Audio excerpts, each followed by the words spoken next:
creative team behind Batman the Animated Series is famed for their work reimagining Batman's villains, turning them from goofy, one-dimensional foes into relatable, sympathetic figures. If you're a fan of the show, then you'll doubtlessly be aware of the most commonly discussed example, Mr. Freeze. Now, given the sheer number of videos that have talked about their take on Freeze, I instead want to look at a rare misstep by shining the spotlight on what the writers on BTAS did with the Riddler. In my previous videos, I've shared the ethos of the writing team. Mind the comic books, strip out all the rubbish, and polish the good stuff, as story editor Marty Pascoe said during his interview on Batman the Animated Podcast. In our approach to the show, what we did is say, we are not going to be bound by any comics fans' idea of canon. We have a rich mythology here that goes back, at that point it was 60 years. And we said, why not just cherry pick from the best of it? So let's do the same exercise that the writers did by looking at the Riddler's comic book origins. We're introduced to Edward Nygma in 1948's Detective Comics 140. His motivations are revealed within the first few pages. Young Edward wanted to win a prize by solving a puzzle and decided to cheat to win. He really liked the feeling of winning the competition, so much so that he dedicated his life to finding ways to prove himself to be the smartest person around, mostly through cheating. Over time, he grew tired of conning regular folks and instead decided to pit his wits against Batman and the police. So deeply rooted was his need to prove himself superior through the use of puzzles, that the Riddler was physically incapable of committing a crime without leaving a clue, going as far as to leave clues even while he was asleep. It was later revealed that the Riddler had changed his name from Edward Nashton to Edward Nygma in an attempt to lean even further into his role as the mysterious Prince of Puzzles. The Riddler's schemes mostly revolved around petty theft, but what was really interesting to me is the fact that, despite being one of Batman's premier villains, he was actually scarcely used in the comics, with less than a dozen appearances apiece in Detective Comics and Batman between 1948 and 1992. The majority of his appearances took place between 1966 and 1969, likely due to the character's prominence on the 1960s TV show. In fact, the Riddler is so closely linked to the Adam West starring show because the pilot episode was an adaptation of a comic book starring the Riddler. Frank Gorshin's Riddler was the first colourful villain introduced on the show, and he would forever be synonymous with it. Following the cancellation of the show, the Riddler appeared infrequently. The Batman comic book team were determined to take Batman and his rogues back to their dark roots with stories like The Joker's Five-Way Revenge and Half an Evil. So where the Joker and Two-Face had their stories to re-establish them as menacing threats, the Riddler was avoided. Of particular note, leading Batman writer of the time, Denny O'Neil, didn't touch the character until an issue of The Question in the mid-1980s. In the story, the Riddler is released from jail because the arresting officer didn't read him his rights, and the DA felt like it wasn't worth the time or the hassle to arrest him again. Commissioner Gordon even labels him a small-time has-been and advises him to give up the costume supervillain life and fade into obscurity. It seems like this perception of the Riddler was pretty common. At least that's what Marty Eisenberg, writer of the BTAS episode What is Reality, said in his interview on Batman the Animated Podcast. But nobody wanted to do the Riddler because they hated coming up with the riddles. So the Riddler kept getting pushed aside. I think Bruce Timm in particular didn't really, I think he's even said in interviews, he didn't particularly like the Riddler.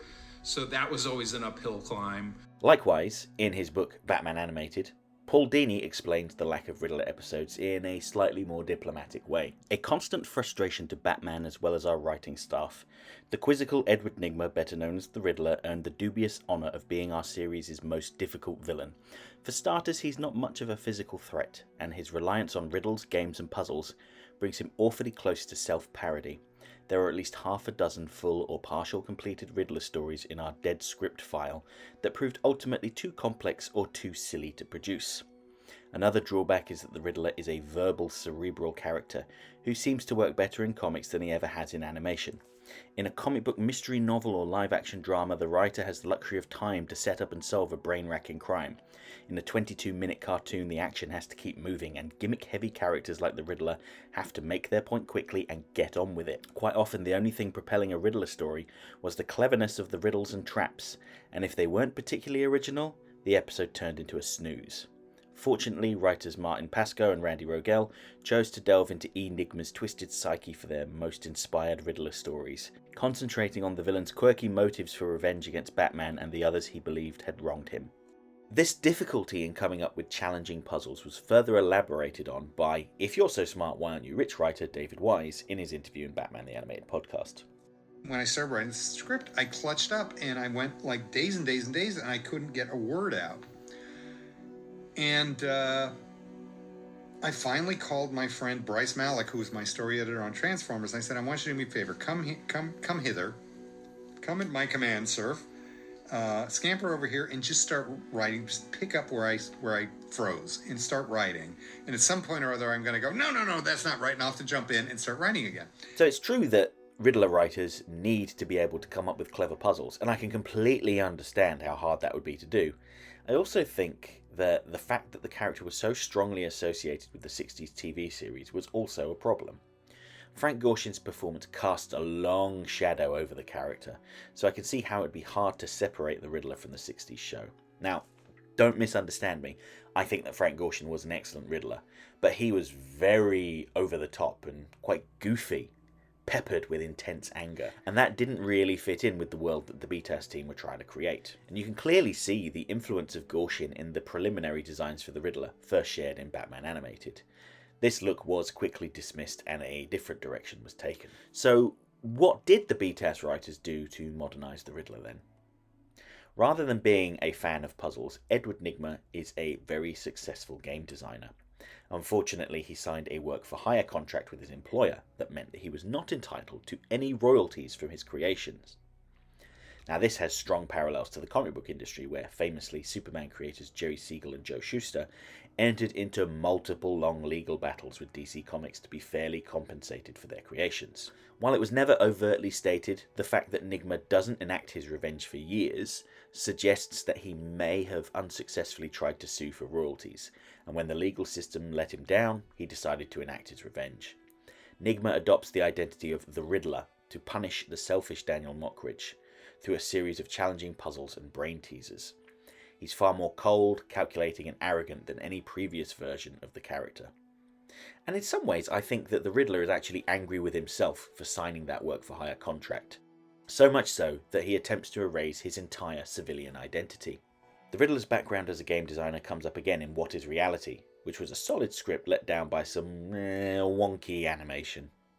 Commissioner Gordon becomes trapped in a virtual reality device and will die unless Batman ventures in to save him. This is all a distraction to allow the Riddler to erase all of his records, social security number, driver's license, police record, etc.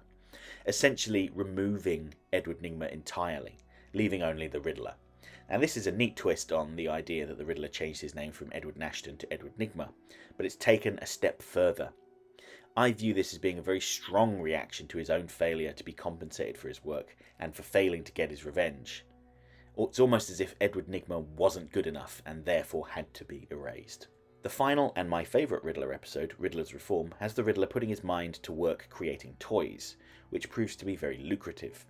However, he still can't resist the urge to prove he's smarter than Batman by leaving clues to robberies that he's about to commit. When Batman fails to solve one of the clues, he seems genuinely disappointed that his plan might go off without a hitch. When Batman points out that he will eventually slip up, because he is compelled to leave the clues, the Riddler agrees with him and decides that the only way to prevent himself from falling to temptation is to simply kill Batman. Of course, he fails to do this and incriminates himself in the process, and is taken back to Arkham. Any sane person would recognise that they have a problem and seek to address it, but not the Riddler. In his arrogance, he fails to take responsibility for his own failings. This is a very strong episode, but it's bittersweet because the Riddler becomes a little more than a background character afterwards. In fact, he's one of the only villains to receive a major redesign in the new Batman adventures and not be used in a prominent role. So bereft of ideas were the writers that they even had the Riddler utter those once forbidden words. Hey diddle diddle, time for a riddle. In some ways, the Riddler is BTAS's biggest failure. He made a handful of appearances, and even then his episodes are not held in the highest regard. Having said that, one area in which they did excel was with the BTAS tie-in comics, particularly in Volume 2 of Batman Adventures.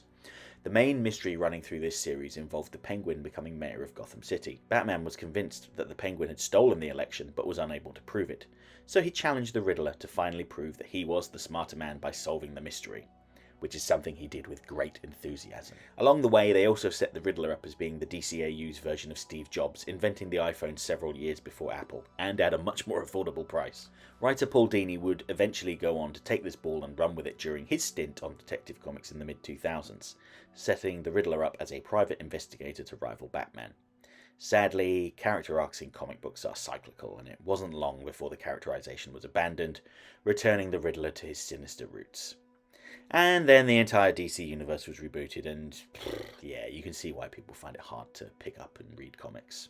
Ultimately, I would say that the BTAS version of the Riddler is solid, but he pales in comparison to the work done with other villains like Two-Face, Mr. Freeze, and Clayface.